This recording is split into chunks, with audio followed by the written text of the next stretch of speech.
Welcome to the very first episode of the Popanimecomics Lounge podcast.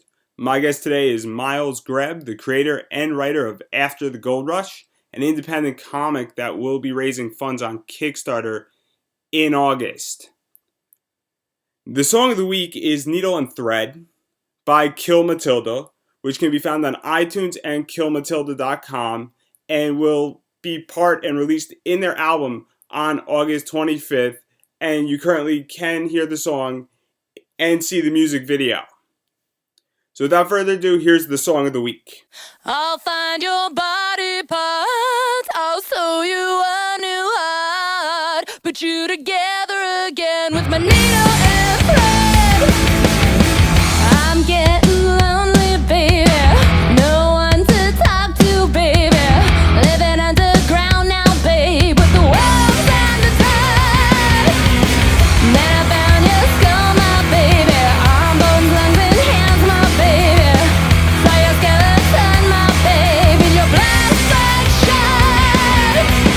I'll find your body parts, I'll sew you a new heart, put you together again with my needle and thread. Thread and tape and glow and glow. What's all these pieces left for you? She broke your heart, my baby. You fell apart, my baby. Your body rots under the blackened earth. I claim you as my own. Put a ring on your finger bone. I'll pick you up and now I'm taking you home. I'll find your body parts, I'll sew you a new heart, put you together again with my needle and thread. I'll find your body parts, I'll sew you a new heart, put you together again with my needle and thread. Thread and tape and glow and glow.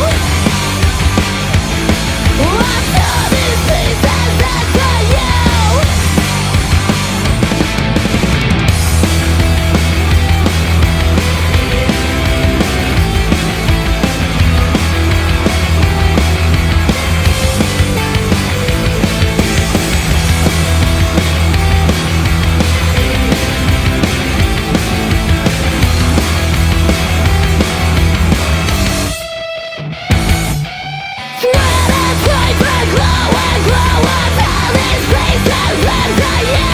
Bone and pitch and string and turn these pieces into you.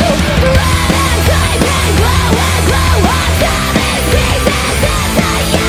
Bone and pitch and string.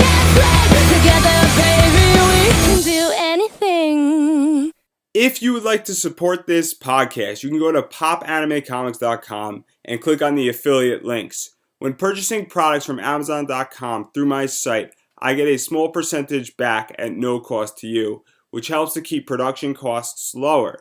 If you'd like to advertise on this podcast, you can email me at andrew@popanimecomics.com with subject advertise. Today I have with me Miles Greb, the creator and writer of After the Gold Rush, which is an indie comic which will soon be raising funds on Kickstarter. So my first question for you is, obviously the comic focuses on science is forgotten in this world, in this world you developed in the comic book. How'd you come up with that concept? Sure. So basically, growing up, I was a really big fan of Star Trek and Cosmos, and I loved science and this futurism idea that we had where everything was going to get better in the future. We were going to get smarter. But it seems to me that in media in the last 10 years or so, everything's about how we're not. Everything's about how the world's going to be dark and full of zombies and everything's just going to go to shit. And, maybe it will, but I don't think it's going to.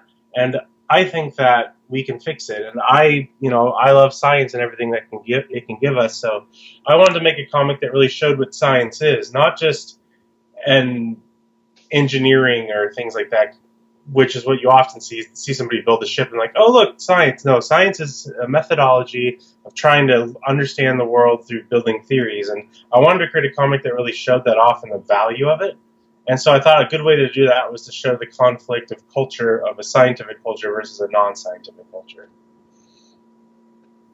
So, when discussing science, in more of a philosophical way, the idea of atheism comes up as well as the idea of skepticism. Does that play any role in the comic that you're developing? Yeah. So also, I didn't see any comics that were openly atheist or skeptic comics. Now, it shouldn't necessarily matter that someone is an atheist or skeptic the way that it shouldn't necessarily matter that somebody is gay, but we have comics that are openly, this is a gay comic. And so I wanted there to be an openly atheist comic. That's a parallel there is comics that have openly gay characters or are targeted openly to gay audiences aren't about how being gay is number one and not being gay is terrible. That's not the point. The same thing about my book. It isn't about how being atheist and skeptic is the best thing ever and theists and I don't know what the opposite of a skeptic is, let's just say a rube, is the worst thing ever. It's just to show things from an atheist and skeptic perspective and to show the value of these things. Particularly with atheism, I wanted to deal with what theism does to thinking. A major theme in our story isn't so much religion. The characters are religious, but to them it's more about the narrative and story that religion gives to people's lives. And I wanted to show that this idea that there are purposes for things can hurt the way that we think. You can see this like in the Jurassic World movie when they're like, oh, nature has a plan. This is against nature. Nature meant for them to go extinct. That's bullshit. That's not how things work. So, how did you come across really and the exposure to this? Obviously, you got to do research with atheism and skepticism. How did you do research on those topics and come across it so that you could portray it in a comic? Sure. Well, I'm an atheist and a skeptic myself. I used to actually be a Christian. I kind of was a Christian apologist. I read tons of Christian apologist books and everything. And really, as I kind of changed there, I was trying to defend my faith more and more, and I realized I was wrong. And in doing so, I learned the value of thinking the other way, really. So, I mean, like, what was your question again? Exactly, you're asking me how it relates to the book, or how did you come across it and your research on these two topics? Yeah, so I mean, I obviously was always aware that people that weren't believers. So I'm an atheist myself, so I came across it and trying to defend my own faith. I failed, and I realized that skepticism. I was a big fan of Sagan, but I didn't really realize it was a movement until not that long ago, a couple years ago. I really started listening to like Skeptic's Guide to the Universe and checking out James Randi's stuff, and I thought that was a really good way to explain critical thinking in science, kind of on the margins, because it's kind of hard to talk about like a scientific paper with somebody because it can be very detailed and long-winded. But you can talk about how can we know that salt is good or bad for you with somebody. And I think that skepticism is a good way to do that. Or, I mean, even analyzing if Bigfoot is real or not gets people to think about good epistemology. So it's still useful. So that's kind of how I came across that. Now, obviously, when you're writing a comic book, you have to have inspiration. Where do you draw your inspiration from when writing this comic book and creating this comic book? Sure. So I'd say that, I mean, my biggest inspirations as for a comic were, I've always read comics. Fantastic Four is probably a big inspiration to me because as a kid, I always read the Kirby Lee, early Fantastic Four, and they were always building something or looking out and finding new things. And like I said, you don't see that a lot in new comics. So Fantastic Four is a big inspiration for me as far as comics go. I also really like, it's kind of an indie book. It's published by 2008 Brass Sun. I thought was a really good comic. It was a little bit of a low budget comic that was still really good. And so reading that really made me think that I could probably make my own book. I'm inspired by, like I said, Star Trek and Cosmos were really big inspirations on me as well. Or there's a lot of nature in my book. So Tolkien is a big inspiration for kind of that love of nature as well. The book is set in Northern California, which is where I'm from. So, a lot of the setting is just inspiration from my own upbringing there and running around the woods and picking blackberries and playing with sticks and stuff. So to turn more into the development of the script, Hmm. What process did you use to develop your script? Sure. So I mean, like I was walking around Emerald City Comic Con up here in Seattle, and I was like, there aren't any books that are atheist skeptic books or hard science books. I mean, there's books that talk about science, but like I said, they normally talk about it as a means of engineering, not as a methodology, which is what it is and what I want to talk about. And so I was like, oh, there should be one, and then I tried to think of a plot, and it just kind of came to me that I think the best way to do this is to show the contrast of cultures. So I kind of set this up. I can't explain my plot too much because I kind of want to keep it a mystery because good science starts with a mystery. But that's kind of how it was. I just wanted to talk about this, and I slowly kind of developed the story. And our artist Isaac really helped a lot developing the way things look and stuff. He's been fantastic with that. So I don't want to pressure you to reveal too much, but the concept art has been revealed, which is absolutely amazing. If Thanks. you haven't seen the concept art, to everybody, I recommend you go check out the website, which we'll be promoting at the end of this podcast, so stay tuned for that. But 4 characters have been released in concept art. Could you briefly describe the characters? Sure. So Scout's our main character. She's about 18. She's really into chemistry and biology. She was born on Titan. She's the first person born on Titan. She was part of the Bugle 2 expedition to Titan. I don't want to say too much about that, but that's where she's from. She's basically the last artifact of the scientific Star Trek kind of like society. She'll be returning to Earth, and that's kind of the beginning of our saga here. We also have Gutenberg. He's the person responsible for this paradigm shift on Earth from our scientific society to this agrarian kind of theocratic society that we have now. Our third major character that we've showed is the Axeman. He's part of Gutenberg society, but also kind of not. He has a strong relationship with Scout that will be developed. I think we've also shown off her parents, which will be in the book a little bit, won't be in the book a little bit. It's hard to say. So how do you develop your characters? Is it from like what you've experienced or what you've seen, or is it that you're just this character works, or like Sure. How do you develop your characters? Yeah. So the first thing I did was I wanted to think what was a reasonable future society. So I kind of developed that society almost in the Tolkien style, where he creates his world and he creates the Valar and everything, and then he later does the War of the Ring.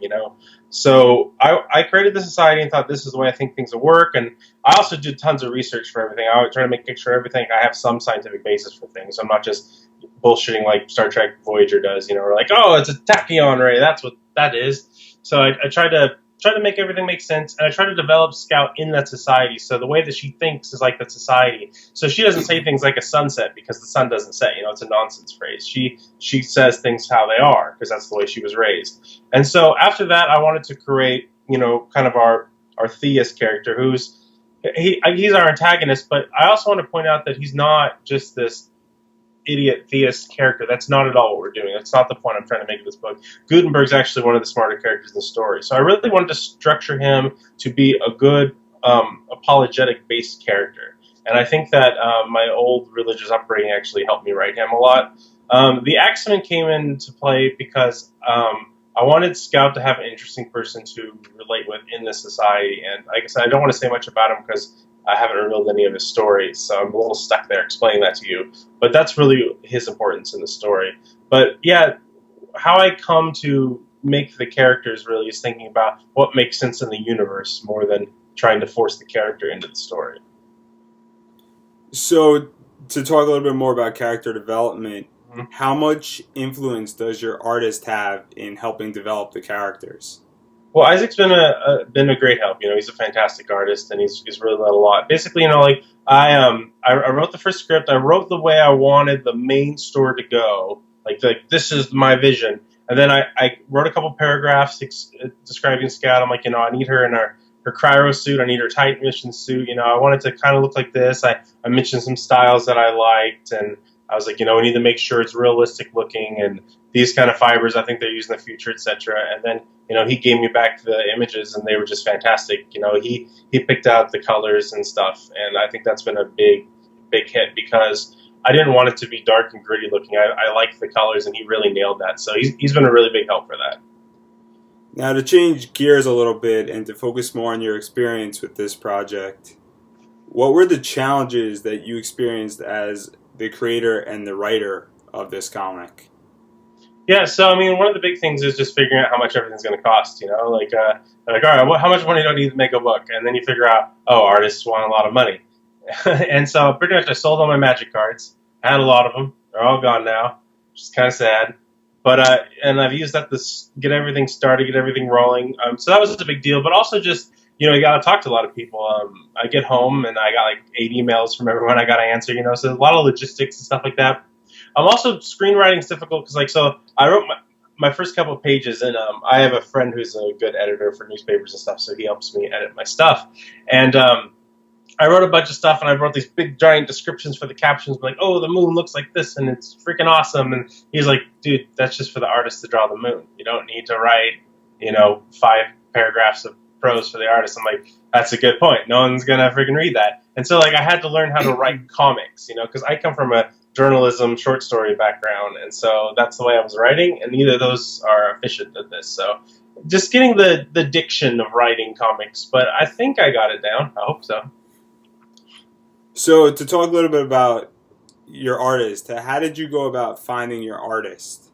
Sure. So there's a couple people we were looking at. I was just pretty much my friend and I would just stay up all night looking around on DeviantArt and all these places, just be like, I think this person could get our style right. And we talked to a couple people, and I found Isaac on DeviantArt. I sent him a message like, hey man, I really want to make this science-based comic. I love your style. He did some other stuff that I thought could translate into what I wanted.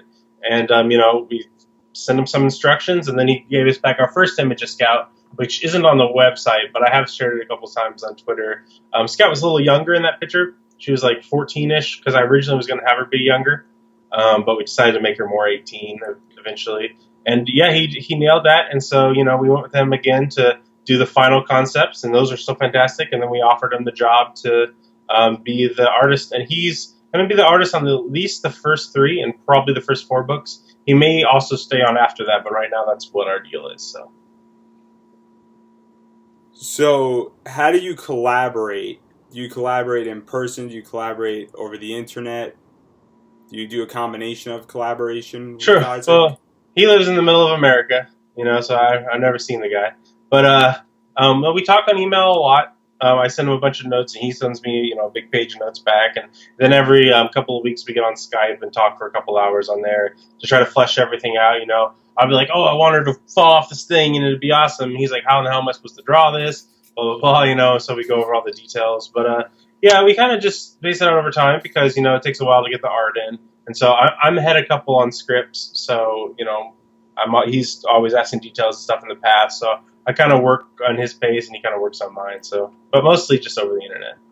So I've spoken to other comic book writers, and they've said that when they speak to their artist, that their artist kind of keeps them in balance. Do you feel that Isaac keeps you a little bit imbalanced when you're writing and makes your comic better?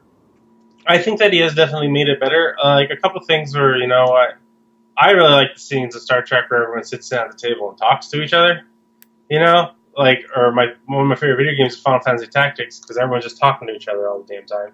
And so sometimes I just like, we should probably have something happen here that's not just talking. I'm like, well, that's a good point. Or he's been able to make the landscapes look a lot better than I envisioned in several scenes, and also just logistic things. So I think of an awesome idea. I'm like, oh, I want her up on this thing. It'd be awesome. He's like, well, how the hell is she going to get there?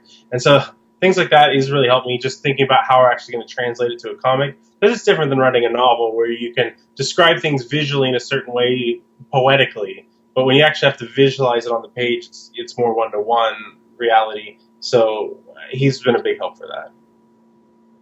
So much like your artist, how did you find your colorist?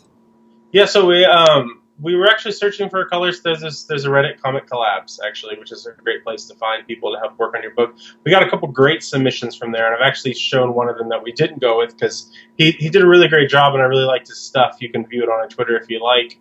But we ended up going with a local guy because I found someone local who just lives a few blocks from us, which has been a big help because I can go and show him pictures of the actual landscape where the thing is and point that out. So that's how we found him.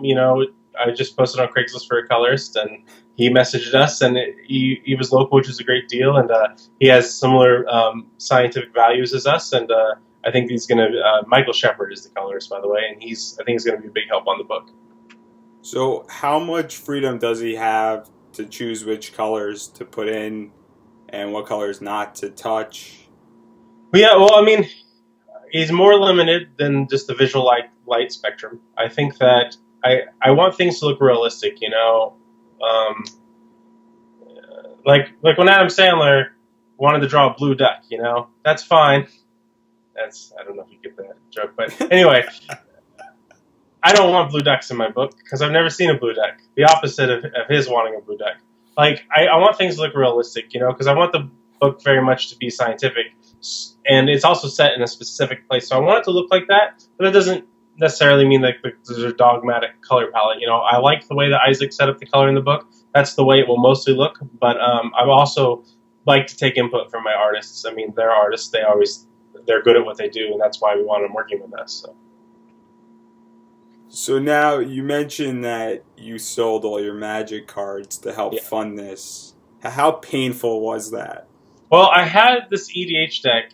I've been playing EDH for a long time. Like, it got popular recently, but I've been playing back like since when you had to use an actual Elder Dragon as your general. And so I had a book. I mean, my deck had all the duels in it, man. I had like Beta Soul Rings and foil Jaces and stuff. So I mean, it's pretty sad. But I don't have time to play that much anymore. I mean, I used to play like semi-professionally, you know, and that's what I did. But now I got to write this book. I really care about this book. It takes a lot of time to do it. And with work and writing this book and taking time to play Final Fantasy, I just don't have time. So it kind of sucked. But, you know, that money went into concept art. It went into getting everything started. And that's what's important to me now. So. For everybody who doesn't understand that when you have a passion for something and you sell something you love, to start my website, I sold a bunch of comic books that I cared about. So it's very hard to describe giving that up to follow a dream. So I sympathize with you. Yeah, thanks, man. So obviously, how you sold your Magic cards, how are you planning to future fund this comic? Sure. So, you know, with the Kickstarter, we have a set amount that we're going to go for. I'm not going to mention the exact number here, but that's to print a decent amount of copies of the book. You know, do the mailing and the printing of the posters and stuff. We're also going to make scarves, and there'll be like a one of a kind little scout doll. They're kind of hard to make, so we can't make too many of them. But the scarves will have like the Titan mission on them. They'll be cool. And then we're going to have actual physical issues of the book. So the money from the Kickstarter will go to paying Isaac and our colorist and our letterer, and printing the book. You know, that's mainly what it's for. So we should have a decent amount, a couple hundred extra issues left from that pool that we can hopefully sell and help refurnish it. You know, I don't make the most money in the world, but I have a decent job in IT, so I'm putting my own money into the book itself. The plan is the first issue will be paper and digital, and issue 2, 3, and 4 will be digital only. You know, we'll sell them for a couple bucks digitally. And then I'd like to do a trade, which is, you know, paper for issue 1 through 5. So that's my goal, because I think financially that works out for us. But we'll see how much we do on Kickstarter. There'll be stretch goals to do those as well. We've been getting a lot of traffic on Instagram and Twitter in just the 3 months that we've been doing it. So I think we can meet our stretch goals. At least I hope so. Obviously, Kickstarter, I was on Kickstarter yesterday. They got 191 comic projects going on. Do you feel that Kickstarter gives people who want to publish comics that are a little bit, you know, not the norm of superhero, the opportunity to publish something and share it with the comic community and really self-publish? Yeah, so I mean, the reason I think, I'm not positive of this, because there's been some talk about going with a publisher, but I think we want to self-publish, because I want the book to be an openly atheist book. I don't want to take that off. And I don't know if I will be able to, if we go with the publisher, say that it's an atheist comic. And so that's a big deal for us. And so that's really why I wanted creative control. And I don't want to give that up. And I think that going with Kickstarter is a good way to do that. So. I mean, are you against going with a publisher after the first few issues come out? Because I know that Rocket Girl in 2013 started on Kickstarter, and now it's with Image. There's certain. I'm sorry, I didn't mean to interrupt, but there's certain publishers I would work with. I'm not necessarily against it. It's just the issue of keeping the atheist logo. I don't want to lose it. I don't want to not say it. And so if that becomes an issue with them, then that's a deal breaker. So I don't know if they'll care or not. But I mean, it's normally a pretty divisive thing. So I don't, that's why pretty much. So what would you say has been the most valuable lesson from this experience? Well, really, it's just that, with current technology, it's not as hard to get media made as it used to be. Growing up, my friends and I would always talk about, movies or our own D20 books that we'd want to make, and we'd, make a couple sketches on Word. We'd never really go anywhere with them, though. I think that the more the internet grows, the easier it is to actually get projects going, and these crowdfunding sites have really helped that. You kind of, have a place where you can, look, I made this. Do you want there to be more of it? You have that space now. And so I think the biggest lesson I learned is really that you can do things. You don't have to just give up all the time. So. And now before we get to our final two questions, I want to ask, the title of your book is associated with Neil Young. How much has Neil Young influenced your comic book? Sure. I mean, I don't think he's necessarily influenced the comic per se. I mean, I love Neil Young. I play his songs, listen to his songs growing up, camping my whole life. I mean, I don't think there's any specific themes in his music that are in the book. I mean, I listen to it when I write the book sometimes, so I don't know if it sneaks its way in there. So, I mean, maybe some of the feelings are in there in the scope of the art when she's standing in California and, it's dusk and it's beautiful. But none of his themes are really in the book. I just thought it was a really perfect name, especially because it's after the scientific society is gone, so it's after the gold rush. So I just thought it was a beautiful name for it, and that's really why we went with it. It's not necessarily about Neil Young. He just also said it. So, I mean, from me reading, just looking at the name and also the perfect hashtag, which is the abbreviated. I mean, it's perfect, it's catchy, and it's just a wonderful name that says it all. Well, thank you. It just captures your eye. We weren't going with the abbreviation. Actually, to our cover artist, who's Barry, who's a local artist up here, he actually did that for the title, because I was like, yeah, take a shot at making the title art, and he came up with that, and I thought it worked really well. So what advice would you give to people who want to create their own comics? Well, the first thing is have an original idea. I hope mine is that. I'm pretty sure it is. But, if you want to write a comic, the thing about comics, this is why I love comics. It doesn't take $1 million to make a comic book.